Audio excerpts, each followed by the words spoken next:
বদলে যাচ্ছে বিশ্ব অর্থনীতির গতি প্রকৃতি। ট্রাম্পের চড়া শুল্ক কূটনীতির পর অপ্রতিরোধ আধিপত্যে হোঁচট খাচ্ছে মার্কিন ডলার। বর্তমানে বৈদেশিক মুদ্রার রিজার্ভে মার্কিন ডলারের অংশীদারিত্ব ৩০ বছরের মধ্যে সর্বনিম্ন পর্যায়ে নেমেছে বলে জানাচ্ছে আন্তর্জাতিক মুদ্রা তহবিল IMF।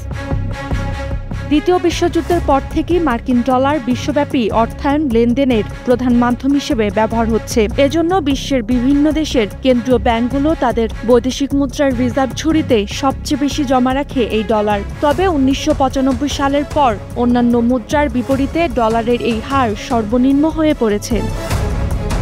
চলতি বছরের দ্বিতীয় প্রান্তিক এপ্রিল থেকে জুন সময়কালে কেন্দ্রীয় ব্যাংকগুলোর বৈদেশিক মুদ্রার রিজার্ভে ডলারের অংশ ছিল মাত্র ৫৬.৩%, যা আগের প্রথম প্রান্তিক তথা জানুয়ারি থেকে মার্চের তুলনায় ১.৫% কম।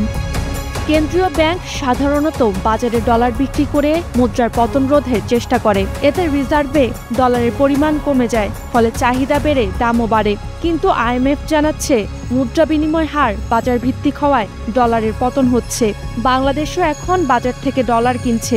এতে করে অন্য মুদ্রা শক্তিশালী হওয়ায় দিন দিন দুর্বল হচ্ছে অপ্রতিরোধ আধিপত্য বিস্তার করা মার্কিন ডলার। এছাড়াও আছে ট্রাম্পের নতুন বাণিজ্য নীতি। সম্প্রতি ট্রাম্পের বর্ধিত শুল্ক যুদ্ধ, ফেডারেল রিজার্ভের উপর চাপ তৈরি ও ৪ জুলাই পাশ হওয়া কর সংস্কারের ফলেও ডলারের মান কমেছে। চলতি বছর এখন পর্যন্ত বিশ্বের প্রধান কয়েকটি মুদ্রা যেমন ইউরোর বিপরীতে ৯%, সুইস ফ্রার বিপরীতে ১১% এবং পাউন্ডের বিপরীতে ৬% অবমূল্যায়িত হয়েছে ডলারের মান। চলতি বছরের জুন শেষে বিশ্বব্যাপী বিভিন্ন দেশে বৈদেশিক মুদ্রার রিজার্ভের মোট পরিমাণ দাঁড়িয়েছে ১২.০৩ ট্রিলিয়ন ডলার। ২০২৫ সালের জানুয়ারি থেকে জুন এই ৬ মাসে ডলার প্রধান মুদ্রার বিপরীতে ১০% বেশি পতন দেখেছে, যা ১৯৭৩ সালের পর সবচেয়ে বড় পতন। ২০২২ সালের পশ্চিমা নিষেধাজ্ঞার পর রাশিয়া ডলার থেকে দূরে সরে গিয়ে তৈরি করেছে নতুন পথ। দেশটি এখন আন্তর্জাতিক অংশীদারদের সঙ্গে নিজস্ব মুদ্রায় বাণিজ্য করছে।